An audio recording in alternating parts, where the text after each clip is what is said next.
నమస్తే, welcome to Telugu రాజ్యం. నేను విద్య. టాలీవుడ్ జక్కన రాజమౌళి దర్శకత్వంలో మహేష్ బాబు హీరోగా రూపొందుతున్న భారీ అడ్వెంచర్ థ్రిల్లర్ కొత్త షెడ్యూల్ కి ఏర్పాట్లు జరుగుతున్నాయి. సమ్మర్ హాలిడేస్ ని తీసుకున్న మహేష్ బాబు, రాజమౌళి తిరిగి పని ప్రారంభించేందుకు రెడీ అయ్యారని ఇటీవలే చిత్ర యూనిట్ సభ్యుల నుంచి సమాచారం అందింది.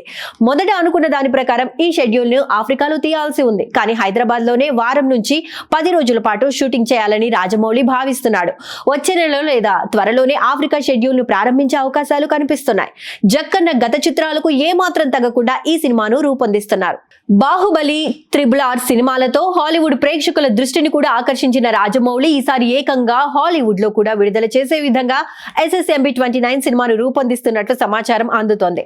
హాలీవుడ్ టెక్నీషియన్స్ ఈ సినిమాకు వర్క్ చేస్తున్నారు. ఈ సినిమా కథ కూడా అన్ని భాషల వారికి తగ్గట్లుగా ఉంటుందని తెలుస్తోంది. ఈ మధ్య కాలంలో ఇండియన్ సినిమా స్థాయి అంతర్జాతీయ స్థాయిలో మంచి గుర్తింపు దక్కించుకుంటున్నాయి. హాలీవుడ్ సినిమాలకు ధీటుగా ఇండియన్ సినిమా మార్కెట్ పెరిగింది. అందుకే ఈ సినిమాను హాలీవుడ్ రేంజ్ లో విడుదల చేయాలని మేకర్స్ భావిస్తున్నారు. అందుకు తగ్గట్లుగా అన్ని విధాలుగా జక్కన్న జాగ్రత్తలు తీసుకుంటున్నాడు. ఇప్పటి వరకు సినిమా గురించి ఎలాంటి అప్డేట్ లేదు. అసలు సినిమా నేపథ్యం ఏంటి అనేది కూడా అధికారికంగా మేకర్స్ నుంచి స్పందన రాలేదు. కానీ సోషల్ మీడియాలో మాత్రం పుకార్లు పెద్ద ఎత్తున షికాలు చేస్తున్నాయి. కథ అది ఇది అని, నేపథ్యం అది ఇది అంటూ చాలా పుకార్లు వచ్చాయి. తాజాగా మరో ఆసక్తికర విషయం సోషల్ మీడియాలో ప్రచారం జరుగుతోంది. ఈ సినిమాలో మహేష్ బాబు పాత్ర చాలా వైవిధ్యభరితంగా ఉంటుందట.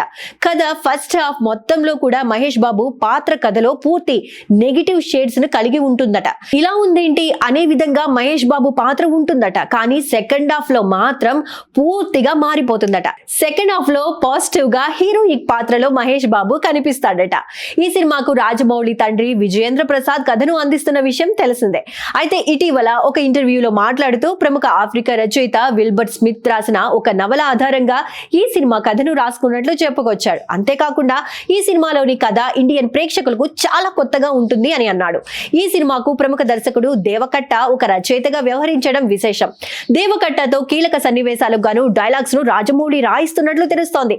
అతి త్వరలో ఈ సినిమాకు సంబంధించిన అన్ని విషయాలను వెల్లడించేందుకు గాను రాజమౌళి మీడియా సమావేశం ఏర్పాటు చేసే అవకాశాలు ఉన్నాయని తెలుస్తోంది. ఈ సినిమా గురించి మీరేమనుకుంటున్నారు? మహేష్ బాబు కొత్త అవతారంలో చూడడానికి ఎక్సైటెడ్ గా ఉన్నారా? కామెంట్స్ రూపంలో తెలియజేయండి. మరియు లైక్ అండ్ సబ్స్క్రైబ్ చేయడం మర్చిపోవద్దు.